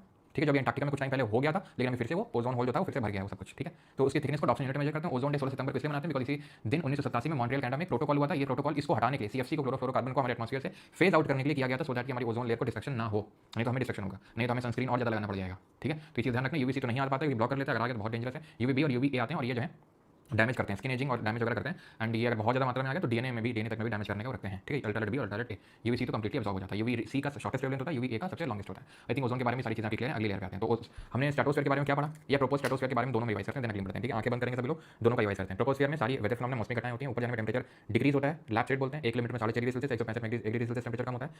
कम क्यों होता है, कि हमारा जो एटमॉस्फेयर है वो हीट अप इंसुलेशन की वजह से नहीं होता है, बल्कि टेरेस्ट्रियल रेडिएशन की वजह से होता है, पार्थिव विकिरण की वजह से होता है, ना कि सौर विकिरण की वजह से होता है। और वो गैसेस जो हीट अप करती हैं ऐसे एटमॉस्फेयर पे जो प्रेजेंट होती है वो ग्रीन हाउस गैसेस बोलते हैं, इसमें सबसे ज़्यादा वाटर वेपर जो बहुत ही वेरिएबल नेचर की है, CO2 भी वेरिएबल है। और फिर आगे बढ़ें तो अगर इनका कंसंट्रेशन देखें एटमॉस्फेयर में कितना है, तो नाइट्रोजन 78% है, ऑक्सीजन 21%, ऑर्गन 0.9% है, और CO2 0.036 या 0.037% है। ठीक, देन हमने ये पढ़ा था कि ओजोन जो इसकी थिकनेस है वो पोल्स पे 8 है किलोमीटर और इक्वेटर पे 18 है, यानी कि एवरेज लेंगे तो 13 किलोमीटर पकड़ में आएगी। ठीक, लेकिन टेम्परेचर ट्रोपोपॉज का इक्वेटर पे कम होता है compare to poles. Temperature inversion पड़े उसके बाद जहाँ पर ऊपर जाने में टेम्परेचर डिक्रीज नहीं इंक्रीज कर रहा था, ऐसा तब होता है जब एक लॉन्ग विंटर की नाइट होती है, क्लाउडलेस स्काई होता है और स्टिल एयर होती है, एंड टेम्परेचर इन्वर्जन यानी कि जो तापमान विक्रमण है या फिर ह्रास है वो आपका स्टेबिलिटी ऑफ एटमॉस्फेयर, यानी कि जो एटमॉस्फेयर है वायुमंडल उसमें क्या लाता है, स्टेबिलिटी लेके आता है वो। ठीक, यानी कि स्थिरता लेके आता है। देन हमारे स्ट्रेटोस्फीयर में समताप मंडल में जहाँ पर अगर हम देखें तो 50 किलोमीटर तक जा रहा है, टेम्परेचर यहाँ पर इंक्रीज होता है, ओजोन के फॉर्मेशन कैसे होता है, ओजोन कैसे फॉर्म होती है, जब ultraviolet specifically UVC rays try करती है ऑक्सीजन के साथ, तो UV पूरा आपका ओजोन का पूरा बेल्ट बनाती है 30 से 35 किलोमीटर की हाइट पे। ठीक, अब मैंने आपको बताया टेम्परेचर यहाँ ठीक आंखें खोल लो, ठीक है, और ओजोन डे 16 सितंबर, क्लोरोफ्लोरोकार्बन और डॉप्सन यूनिट ध्यान रखना है। तो अभी मैंने बताया स्ट्रेटोस्फीयर ऊपर जाने में टेम्परेचर इंक्रीज होता है। ठीक है, तो ध्यान रखना, जैसे फॉर एग्जांपल ये आपका हो गया ट्रोपोपॉज, ये हो जाएगा स्ट्रेटोपॉज। स्ट्रेटोपॉज मतलब जहाँ स्ट्रेटोस्फीयर खत्म अगली लेयर शुरू। तो यहाँ पर हमने कितना टेम्परेचर बताया, लगभग -60 तक मान लो। ठीक है, यहाँ पे 0 डिग्री सेल्सियस हो जाएगा। टेम्परेचर इंक्रीज किया कि बढ़ा है टेम्परेचर भाई, -60 था पहले, अभी 0 हो गया है, तो टेम्परेचर बढ़ा है क्यों, क्योंकि स्ट्रेटोस्फीयर यहाँ पे टेम्परेचर बढ़ता है। अब आ जाते हैं अगली लेयर पे, वो है मेसोस्फीयर, मध्य मंडल, ये 85 किलोमीटर तक जाता है, 85 किलोमीटर तक। It is the coldest layer of atmosphere, सबसे ठंडी है, मतलब ऊपर जाने में टेम्परेचर डिक्रीज कर रहा होगा, टेम्परेचर डिक्रीज विद ऑल्टीट्यूड, तभी तो सबसे ठंडी लेयर होगी, बताओ, ऑब्वियस बात है, तभी सबसे ठंडी लेयर होगी। सर ए वाला एरिया को क्या नाम देंगे, मतलब ए वाला एरिया को क्या नाम देंगे, समझा नहीं मैं। थोड़ा सा वैसे लिख दिया करो कि अगर एक बार तुम्हारा कमेंट नजर में आए तो हम उत्तर दे देंगे, कितना टाइम के ऊपर जाने में टेम्परेचर डिक्रीज करता है, और यहाँ पे मेट्योराइट्स बर्न होते हैं। मेट्योराइट याद है कुछ, पहली क्लास आज से मिलियन साल पहले हुई थी, याद है कुछ, तो मेटियोराइड कुछ पढ़ाया था। फिर वो मेटियोराइट जो छोटा पत्थर होता है, अगर वो जल जाता है, शूटिंग स्टार जब तुम विश मांगते हो, है ना, मेटियोर, एंड देन अगर वो टकरा जाता है आके तो वो मेटियोराइट होता है। ठीक है, मेटियोराइड, मेटियोर और मेटियोराइट। ठीक है, तो ये चीज़ आपको ध्यान रखनी है। तो मेटियोराइट जो है वो यहीं पे आके जलते हैं, फिर मेटियोराइड तुम लिख लो। ठीक है, मेटियोराइड लिख लो, ठीक है, क्योंकि उल्कापिंड जो है वो यहाँ के जल जाते हैं, फिर मेटियोराइट तो होंगे नहीं, क्योंकि मेटियोराइट तो वो होते हैं कि जो थोड़ा उनका अवशेष बच जाता है और सरफेस में जल ये भी जाते होंगे, जलते ये भी होंगे, ऑब्वियस बात है जलते होंगे। ठीक है, लेकिन कुछ अवशेष बच जाता है। अब हो सकता है आपके दिमाग में ये डाउट है कि जलती तो चीज़ें गर्मी में है, ये तो सबसे ठंडी लेयर है, तो एक्चुअल में देखो यहाँ पर इतना ज़्यादा फ्रिक्शन आता है, यहाँ पर इतना ज़्यादा फ्रिक्शन हमको महसूस होता है, उसकी वजह से ये जलते हैं, उसकी वजह से जो हीट जनरेट होती है फ्रिक्शन की वजह से, उसकी वजह से जलते हैं। ठीक है, तो मेटियोराइड जो आ रहा है वो जल के मेटियोर बन जाता है, शूटिंग स्टार जिसको बोलते हैं, और यहाँ टेम्परेचर डिक्रीज होता है, बस इसमें इतना ही पढ़ना है। अब आते हैं अपनी अगली लेयर पर, वो है थर्मोस्फीयर, जो कि 80 से 400 किलोमीटर तक जाती है, कहीं पे आपको 600 किलोमीटर तक भी दिखेगा। थर्मोस्फीयर आयनोस्फीयर बोलते हैं, सबसे गर्म लेयर है, सबसे गर्म क्यों, और इसको आयनोस्फीयर क्यों बोलते हैं वो थोड़ा सा समझो। आयन मंडल क्यों बोलते हैं इसको, क्योंकि यहाँ पर बहुत सारे आयन्स हैं। आयन्स आए कहाँ से, तो जब सनलाइट यहाँ पे आई होगी तो यहाँ पर क्या है कि जितना आप ऊपर जाओगे तो गैसों का मात्रा कम होता जाएगा, और थर्मोस्फीयर में अगर बात करेंगे तो गैसों का मात्रा ना के बराबर होगा, एकदम ना के बराबर होगा। यहाँ पे फ्री एटम्स बहुत देखने को मिलते हैं, वो जो फ्री एटम्स हैं जो आपस में जो एकदम फ्री हैं, वो क्या होंगे, उस सौर विकिरण जो आएगा, जो सोलर विंड वगैरह आएंगी, उससे बहुत ज़्यादा वो चार्ज हो जाएंगे। चार्ज होकर वो चार्ज आयंस बना देंगे। जब चार्ज होंगे वो एटम्स, तो आयंस बन जाएंगे। वो आयंस बन जाएंगे तो पूरा आयन मंडल कराने लगेगा। अब ये इंपॉर्टेंट इसलिए है क्योंकि रेडियो वेव्स यहाँ से रिफ्लेक्ट होकर आती हैं।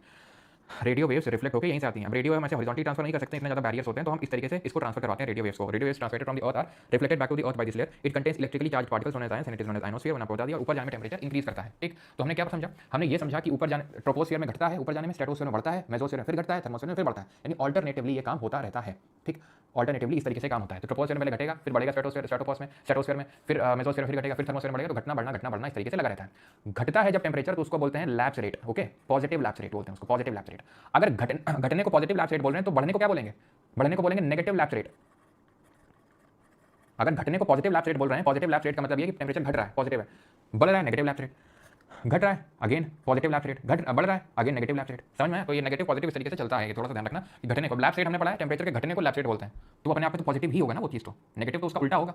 ठीक, अब एक्सोस्फियर क्या होता है, ये सबसे आखिरी लेयर होती है, बाह्य मंडल बोलते हैं इसको। It is the fifth and last layer of atmosphere. Mostly hydrogen helium देखने को मिलता है, जो कि बियॉन्ड 400-500 किलोमीटर या फिर आप देख सकते हो 600 किलोमीटर तक है आपकी थर्मोस्फियर। उसके बियॉन्ड 600 किलोमीटर, बियॉन्ड 600 किलोमीटर आपको एक्सोस्फियर देखने को मिलेगा। कार्बन लाइन क्या होती है, अब आप याद करो, क्यूपर बेल्ट करके कुछ था पहले लेक्चर में, नेपच्यून के बियॉन्ड था, नेपच्यून के बियॉन्ड आपकी क्यूपर बेल्ट थी, जहां से सारे हमारे प्लैनेट्स खत्म हो रहे थे, और क्यूपर बेल्ट के बियॉन्ड हमें ऊट क्लाउड्स देखने को मिलते थे, जहां इसी ऑब्जेक्ट्स थे। खैर, तो कार्बन लाइन जो है it is an imaginary boundary located 100 kilometres above the sea level that separates अर्थ।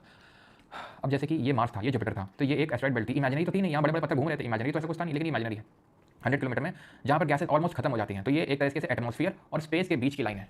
ठीक है, which separates earth atmosphere from outer space. तो सर कार्बन लाइन वैसे तो हमें समझ में आ रहा था कि एक्सोस्फियर के बियॉन्ड होना चाहिए, क्योंकि एक्सोस्फियर की लास्ट है तो उसके बियॉन्ड होना चाहिए, लेकिन एक्सोस्फियर तो चालू ही 600 से होती है। ठीक है, चालू ही 600 से होती है, और कार्बन तो 100 में है, यानी कि थर्मोस्फियर में कहीं देखने को मिले। बिल्कुल, तो आप ऐसे समझ लो कि एक सेकंड, काफ़ी कुछ पढ़ लिया हमने। तो आप ऐसे समझ लो कि यहाँ पर कुछ यहाँ पर कार्बन लाइन होगी। ठीक है, कुछ यहाँ पर कार्बन लाइन होगी, जहाँ से ये एटमॉस्फियर और एक्सोस्फियर एक तरह से स्पेस के बीच में हुआ है। ठीक है, अंतर है कार्बन लाइन। तो we are done with this topic, खत्म, टाटा बाय बाय। बस एक चीज़ है, दैट इज आइसोथर्म। आइसोथर्म क्या लाइन होती है, दीज आर द लाइंस और points on the map chart of the earth surface connecting points having the same temperature at given time. कुछ नहीं, वो लाइन जो उन पॉइंट्स को कनेक्ट कर रही है जिनका सेम तापमान है, उनको बोलते हैं आइसोथर्म। इसका यूज़ क्लाइमेटोलॉजी में होगा, आगे जब हम पढ़ेंगे। जैसे मान लो ये लाइन हो जाएगी क्या, आइसोथर्म। समझ में आई आपको चीज़? यानी कि जैसे मान ये 21 डिग्री सेल्सियस की आइसोथर्म, इसका मतलब है कि इस पॉइंट पे, इस लाइन पे, किसी भी पॉइंट पे तुम चले जाओ तुम्हें सेम टेंपरेचर मिलेगा 21 डिग्री सेल्सियस का। ये 16 डिग्री सेल्सियस का आइसोथर्म है, इसका मतलब है हर पॉइंट पे तुमको 16 डिग्री सेल्सियस ही मिलेगा। अब ये क्यों डेविएट क्यों हो रहे हैं, इतना ऊपर क्यों भाग रहे हैं, ये क्यों नीचे भाग रहा है इतना, ये सब पढ़ेंगे आगे क्लासों में। ठीक है, आज के लिए इतना ही, लेकिन अभी क्वेश्चन बाकी है बेटा। Question are an integral part. अब क्वेश्चन लगाओ तो तुम्हें समझ में आएगा कि जो पढ़े हो वो एक्चुअली उसको अप्लाई भी कर पा रहे हो या नहीं कर पा रहे हो। ठीक है, अगर आप तुरंत क्वेश्चन लगाते हो तो प्लीज़ क्वेश्चन जरूर लगाइए। ठीक है, अब भूख लगी है तो बेटा खाओ जाके। ठीक है, हम नहीं रुकेंगे। Which is the following statement, surface inversion of temperature is are correct. It causes instability in the lower layers of the atmosphere. The temperature this inversion commonly last for a few hours until the sun comes up. बता, like only 4 कब देख लो अभी 13 आ जा रहे हैं, लेकिन खैर कोई नहीं। और ये सब कैसे पता चला, क्या AP centre hypo centre same है क्या? तुम सेम ही मान लो बेटा तुम। ठीक है, क्या ही बताएं। ठीक है, it causes instability in the lowers. बिल्कुल गलत बात है। सरफेस इन्वर्जन ऑफ टेंपरेचर से स्टेबिलिटी आ रही थी, इंस्टेबिलिटी तो आ नहीं रही थी। टेंपरेचर इन्वर्जन तभी तक है जब तक कि सूरज ना आ जाए। ये ठंडी लेयर है, ये गर्म लेयर है, सूरज वहाँ से आ गए तो गर्म नहीं कर देंगे सब यहाँ का सरफेस को। तो टेंपरेचर इन्वर्जन तभी तक है जब तक सूरज नहीं आ रहा है। सूरज आया, सब कुछ नीचे का माहौल जो ठंडा था सब गर्म करके चला गया। वो तो रात और अर्ली मॉर्निंग में होता है टेंपरेचर इन्वर्जन। तो दूसरा सही है। ठीक है, सीरियस 1 2025 का है ये, इसी बार का सीरियस क्वेश्चन है 2 2025। हीलियम, हाइड्रोजन, नियॉन, ज़ीनॉन को ऑर्डर में लगाना है आपको। अब बताइए, ऑर्डर में लगाना है। अब याद करो, मैंने इस तरीके से बताया था कि इस तरीके से होते हैं, लेकिन ऑर्डर इनका ऐसे होता है। ऑर्गन सबसे ज़्यादा होती है, नियॉन देन हीलियम। यानी नियॉन पहले आएगी देन हीलियम आएगी, ये बात तो पता है। तो ये वाला नहीं हो सकता है, सिंपल। ठीक, नियॉन और हीलियम, यानी नियॉन ज़्यादा देन हीलियम। ज़ीनॉन और हाइड्रोजन तो हमारी लिस्ट में ही नहीं थे, इतने कम थे। तो सबसे पहले तो 3 आएगा देन 1 आएगा। ठीक है, 3 1। अब 2 और 4 में ज़ीनॉन होगा देन हाइड्रोजन होगा। ठीक है, तो आपका 4 and 2 option number B would be the correct answer. Okay, which of the following statement with reference to water vapour in the atmosphere is are correct. Water vapour के बारे में, यानी कि जल वाष्प के संदर्भ में निम्नलिखित में से कौन सा कथन सही है? कुछ हो सकता है क्वेश्चन आपको टफ लगे, ठीक है, कुछ आसान लगेंगे। सर लाइफ में क्या है, यू आर बेस्ट, सब लोग चाहता है। Play in the stability and instability. बिल्कुल, वाटर वेपर ज़्यादा होगा तो बारिश ज़्यादा होगी, सिंपल। अगर वाटर वेपर ज़्यादा कम है तो बारिश नहीं होगी, बारिश नहीं होगी तो स्टेबल होगा, होगी तो स्टेबल होगी। It acts like a blanket allowing the earth it to neither become too cold not too hot. ठीक है, ज़्यादा गर्मी होगी, ठीक है, अब ज़्यादा गर्मी होगी तो वाटर वेपर, ज़्यादा गर्मी होगी तो वाटर वेपर उतना ज़्यादा नहीं होगी। तो ये एक तरीके से ब्लैंकेट के तौर पर ऐड करता है। Option number C. Which of the following are the major constituent of dry air in the lower atmosphere. सूखी हवा का कंपोजिशन क्या है? अगर हवा सूखी है तो उसमें वाटर वेपर तो हो ही नहीं सकता ना। वाटर वेपर तो एक तरीका का जो लिक्विड है, जो पानी है, वो जो एटमॉस्फेयर में टहल रहा है वो है वाटर वेपर। तो सूखी हवा में तो वाटर वेपर तो हो ही नहीं सकता भाई। ठीक है, नाइट्रोजन ऑक्सीजन में ये होते हैं कंपोनेंट लोअर एटमॉस्फेयर में। Option number A. Without the atmosphere, temperature would be well below the freezing point everywhere on the Earth's surface. Heat absorbed and trapped by the Earth atmosphere maintains our planet's average temperature. Atmosphere's gases like CO2 are particularly good at absorbing and trapping the radiation. ये civil services का question है। Civil service मतलब आप IAS बनने वाला, इसी बात का क्वेश्चन है। पर सर्वत्र तापमान हिमांक के बहुत नीचे होता है। बिल्कुल एटमॉस्फेयर नहीं होगा तो हीट कैप्चर नहीं होगी बाय ग्रीन हाउस गैसेस और बहुत ज़्यादा टेंपरेचर कम हो जाएगा फ्रीजिंग पॉइंट के well below. Heat absorb and trapped by the earth atmosphere maintains our planet's average temperature. तो जो एब्जॉर्ब होती है और जो ट्रैप होती है वो मेंटेन करके रखता है एवरेज टेंपरेचर को। यही तो हीट बजट है। यही तो हीट बजट है कि भाई जितना हीट आया वो रिफ्लेक्ट हुआ, पूरा हीट मेंटेन करके रखा हुआ है। ये गैसेज हैं, ये पर्टिकुलरली गुड होती हैं एब्जॉर्बिंग एंड ट्रैपिंग एडिशन, क्योंकि ये क्या है, ये ग्रीन हाउस गैसेज हैं और शॉर्ट वेवलेंथ को आने देती हैं, लॉन्ग वेवलेंथ को नहीं जाने देती हैं, इसलिए ये आप कर लेती हैं, एडिशन ट्रैप कर लेती हैं। तो आंसर हो जाएगा क्या 1, 2 एंड 3, ऑप्शन नंबर सी बन गया आईएस। फिर से साइंटिस्ट मान लो, in which among the following atmospheric layer the temperature increases with height, कहां इंक्रीज करेगा? सर जैसे जेई के लिए हो जाए, किसी के लिए, सबके लिए इंपॉर्टेंट है ये, ठीक है।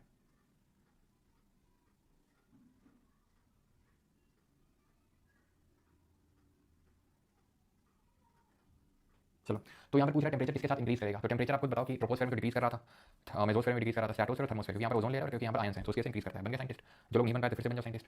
Among the following which of the following is the least percentage in volume, बताओ लीस्ट परसेंटेज बाई वॉल्यूम किसका है? हाइड्रोजन का है, आर्गन का है, हीलियम का है, नियॉन का है? करिए किस एटमॉस्फेयर में लीस्ट परसेंटेज बाई वॉल्यूम पूछा आपसे, किसका है? तो आप मुझे बताओ, आर्गन 0.9% का, ठीक है। देन ठीक है, नियॉन की अगर बात करें तो नियॉन आई थिंक 0.00 कुछ तो ऐसा था, 1.8 टाइप है ना।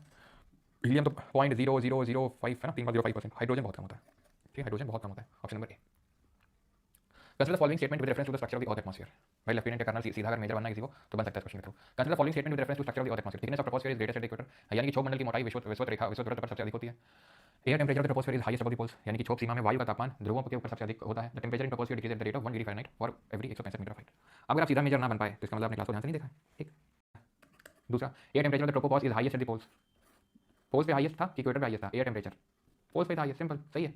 इक्वेटर पे कम था ना। थिकनेस ऑफ ट्रोपोस्फियर कहां जाती है? इक्वेटर पे, बिकॉज यहाँ हीट जो है बहुत ऊपर तक ट्रांसपोर्ट हो रही है थ्रू कन्वेक्शन, बहुत ऊपर तक ट्रांसपोर्ट हो रही है, तो वहाँ 18 किलोमीटर तक, यहाँ 8 किलोमीटर तक है। यहाँ पर मैं डाल दूंगा कि कुछ अलग नहीं है, उसमें डेप्थ में लिखा हुआ, इसलिए समझ नहीं पा रहे हैं वहाँ पे आप, ठीक है। Definition of atmospheric ozone in last century was due to chlorofluorocarbon, मैंने बताया था क्यों। आप क्या बन गया? असिस्टेंट कमांडेंट बन गया। अब नहीं बन पाया तो फिर बन लो, दोबारा मौका है, हम दोबारा मौका देते हैं, तुरंत देते हैं मौका। मुझे तो following statement is correct with reference to normal lapse rate. प्रसामान्य क्या लिखा है, च्युति दर के संदर्भ में निम्नलिखित में से कौन सा कथन सही है? नॉर्मल लैप्स रेट, मुझे लगा इसको हिंदी में ह्रास दर बोलते हैं, ठीक है।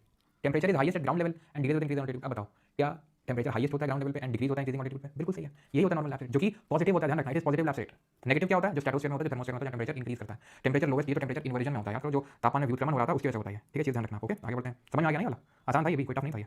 अब बन जाओ खुफिया विभाग में, नौकरी ले लो जल्दी से। बताओ जल्दी बताओ भाई, ट्वेल्व का ये सबका सही है, सबका सही है। गुरु जी आयनोस्फीयर एक बार समझा दो अनुज कश्यप। देखो थर्मोस्फीयर होती है, वहाँ पर फ्री एटम्स बहुत ज़्यादा तैरले होते हैं, गैसेस ऐसे ज़्यादा नहीं होती हैं, तो जो सोलर विंड आती है उसको आयनाइज कर देती हैं, वही आयंस बन जाते हैं, positive negative, and they are very good at reflecting the radio waves. So इस लेयर से रेडियो रिफ्लेक्ट होती है, यहाँ पर आयंस टेंपरेचर ज़्यादा होता है। Not among the conditions ideal for inversion of temperature, इनमें से कौन सी तापमान व्युत्क्रमण के लिए आदर्श दशा नहीं है? तो लॉन्ग इंटरनेट होनी चाहिए, क्लियर स्काई होनी चाहिए, स्टिल शांत होनी चाहिए, लो एयर प्रेशर नहीं, ये तो पढ़ाया नहीं था। लो एयर प्रेशर का मतलब होता है हीट, लो एयर प्रेशर का मतलब होता है गर्मी। समझ आ रहा है क्यों गर्मी होता है? वो पता चलेगा परसों क्लास में, ठीक है, क्यों चलती है, तो जब बताएंगे तुमको। तो लो एयर प्रेशर का मतलब गर्मी, गर्मी नहीं चाहिए ग्राउंड सरफेस पे, ठंडी चाहिए ग्राउंड सरफेस पे। 14 not a factor that causes variation in insolation. Insolation में फिर से खुफिया विभाग में जो लोग नौकरी नहीं ले पाए 2025 में, 2023 में ले लेना नौकरी अब आके, क्योंकि मैं बार-बार तुम्हें मौका देता हूँ, कहीं मिलता है तुमको ऐसा मौका? नहीं मिलता है।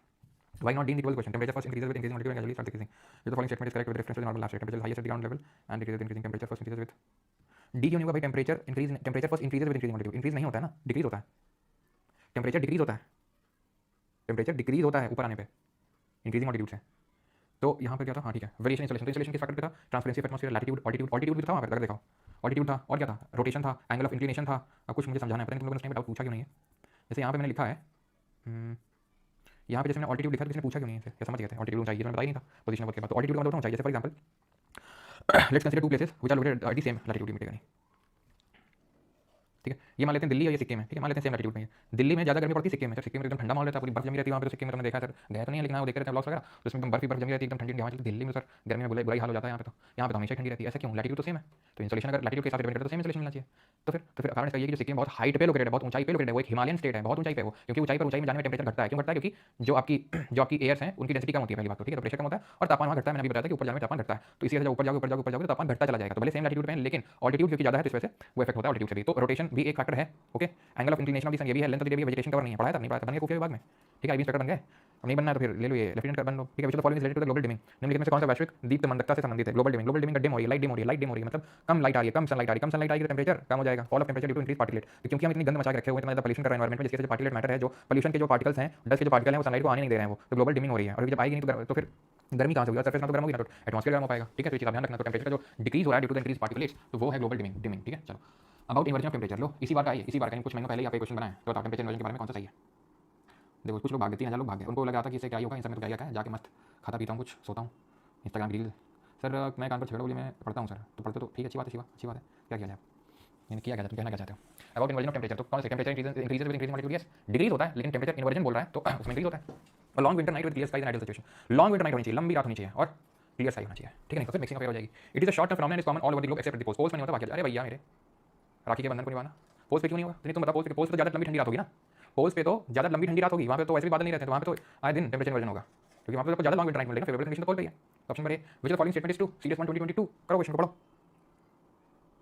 हाँ वीकली क्विज के टॉपर्स का नाम लेना है, तो वीकली क्विज के टॉपर्स बताता हूँ। ओके पोल्स पे बिल्कुल बिल्कुल बिल्कुल, एक सेकंड रुको। अच्छा मोटिवेशन दे दें, ठीक है मोटिवेशन लाइन हो जाएगा, ठीक है देते हैं अभी से। वो एक सेकंड, हाँ वो टॉपर्स के नाम थोड़ा बताने पहले बता दें, फिर मोटिवेशन देते हैं अभी। एक सेकंड दिस पॉलिसी टेस्ट। तो 4 पॉइंटों के टॉपर्स पहले इस क्वेश्चन करने, फिर टॉपर्स अनाउंस करते हैं, शॉर्ट पावर बढ़ेगी और अच्छा परफॉर्म करो एग्जाम में, समझे? ये लॉजिक इसके पीछे का, ऐसा नहीं कि हर बार पसीने से नहाओगे तो लिबास बदलोगे, पसीने से नहाने से आलस आएगा, नहाओ जाके ढंग से, ठीक है, तो इतिहास बदल पाओगे। स्टेटमेंट 1 और statement 2, atmosphere is heated more by incoming solar radiation than by terrestrial radiation. Wrong, terrestrial radiation तो ज़्यादा हीट अप होता है, हमने पढ़ा क्यों, क्योंकि carbon dioxide and other greenhouse gases in the atmosphere are good absorbers of long radiation. Yes statement 1 is correct and statement 2 is correct, ठीक है पहला गलत और दूसरा सही है। अगला क्वेश्चन करो। अरे भैया तुम अडोबी क्या फोटोशॉप, हाँ तुम्हारी महिला मित्र को हैप्पी बर्थडे, रोज रोज मत ये सब किया यार। हाँ मंजिल को भुला के जिया तो क्या जिया, मंजिल को भुला के जिया तो क्या जिया। ऊपर गर्मी है, ऊपर जाने में टेम्परेचर डिक्रीज होगा ना, तो नीचे ज़्यादा गर्मी है और नीचे ज़्यादा पानी है, और वाटर वेपर जब बनेगा तो भारी भी होगा, वो तो नीचे की ओर सस्पेंडेड होगा, तो ऊपर जाने में कम होता है, और वाटर वेपर कहाँ पे ज़्यादा होगा, इक्वेटर पे। पूछे भी थे, गलत करो तो तुम भूल जाओ, आईएएस नहीं बन पाओगे तुम, ठीक है आईएएस नहीं बन पाओगे तुम, बताए फिर आईएएस बन जाओ। नहीं बार बार तुम लोग नहीं लगा फीलिंग एसएससी छोड़ो, यूपीएससी देते हैं, क्यों तुमको यूपीएससी एसएससी के पैसे में यूपीएससी का कंटेंट मिल रहा है, समझो इस बात को। With reference to earth atmosphere which the following statement is correct, the total amount of insolation received at the equator is रफली 10 times that received at the poles, 10 गुना है इक्वेटर पे। इंफ्रारेड वेव्स कॉन्स्टिट्यूट रफली 2/3 of insolation, यानी कि infrared waves 2/3 का मतलब कितना होता है, लगभग 66%। करेक्ट पूछा है, अवतरण किरण सूर्य ताप के लगभग 2/3 भाग हैं, बताओ सही है गलत है, तो नहीं तुम बताओ, सही है गलत है, तुम ही बताओगे आज गलत है क्यों। तुमको बताया था जो आती है सनलाइट उसमें सबसे ज़्यादा विजिबल लाइट होती है, देन इंफ्रारेड होती है, देन यूवी होती है, और ये बता देंगे 51%, अब यही 51% की 66% हो जाएगी, गलत है। Infrared waves are largely absorbed by water vapour that is concentrated in the lower atmosphere. Infrared waves are part of visible spectrum of electromagnetic waves. No no no भैया विजिबल का ही पार्ट होती है, तो हम विजिबल लाइट को infrared को अलग अलग क्यों रखते हैं, अलग है तभी तो लगा है कि विजिबल लाइट है फिर इंफ्रारेड है, तो इंफ्रारेड वेव्स का जो वेवलेंथ है वो ज़्यादा लॉन्गर वेवलेंथ होता है as compare to visible light. Okay तो बी और डी को आप एलिमिनेट कर ही सकते हैं जैसे, और एक के बारे में आपको नहीं बताया 10 गुना ज़्यादा इक्वेटर पे आती है इंसुलेशन की, 5 गुना की, 2 गुना की, 3 जितना भी, लेकिन तीसरा वाला तो सही समझ में आ रहा है कि infrared waves are largely absorbed by water vapour, क्यों water vapour greenhouse gas है, और ग्रीन हाउस गैस जो है वो रेडिएशन को अब्सॉर्ब कर लेता है जो कि लोअर एटमॉस्फेयर में, तो बिल्कुल सही है। अगर सही है तो बस लगा दो, बन गया ये, बन गया ये तुम। ये गलत क्यों है, क्योंकि 2 से 3 गुना ज़्यादा इंसोलेशन मिलता है इक्वेटर पे कंपेयर टू पोल्स, फिर बन जाओ तुम आईएएस, आज तुमको आईएएस बना ही देंगे। With reference to the water on the planet earth consider the following statements. अच्छा ये भी मत बनो, अभी ये करवाई नहीं है, ठीक है अभी मत बनो, अभी साइंटिस्ट बनो थोड़ा सा। चलो ये करो, troposphere, stratosphere, mesosphere, thermosphere. Sonu बोल रहे हैं बहुत स्टूडेंट बोलते हैं कि आप क्वेश्चन आने के बाद पढ़ाते हो। अच्छा तो मतलब तुम्हारे कहने का मतलब है कि क्वेश्चन आने से पहले पढ़ा दें, तो दे दो हमें क्वेश्चन, तो पढ़ा देंगे अगले वाले जैसे एग्जाम में जो भी क्वेश्चन आने वाले हैं 2026 वाले में सीजन में, तो दे दो हम पढ़ा देंगे उसको भी पढ़ाते हो। अरे भैया आएंगे तभी तो पढ़ाएंगे, जब आएगी तो मैं कैसे पढ़ा दूंगा। अगर तुम्हारे पास है अगले वाले सिविल सर्विसेज 2026 का पेपर तो दे दो मुझे, पढ़ा दूंगा उसको मैं, ठीक है। तो ट्रोपोस्फियर में पॉजिटिव लैप्स रेट होता है, स्ट्रेटोस्फियर में नेगेटिव लैप्स रेट होता है, मेसोस्फियर में मध्यमंडल में कैसा लैप्स रेट होता है, मध्यमंडल में भी आपका कैसा भैया टेम्परेचर इंक्रीज होना चाहिए, डिक्रीज होता है यहाँ पे तो नेगेटिव लैप्स रेट, गलत पॉजिटिव लैप्स रेट होता है, ठीक है याद है आपको, ध्यान दीजिए सर।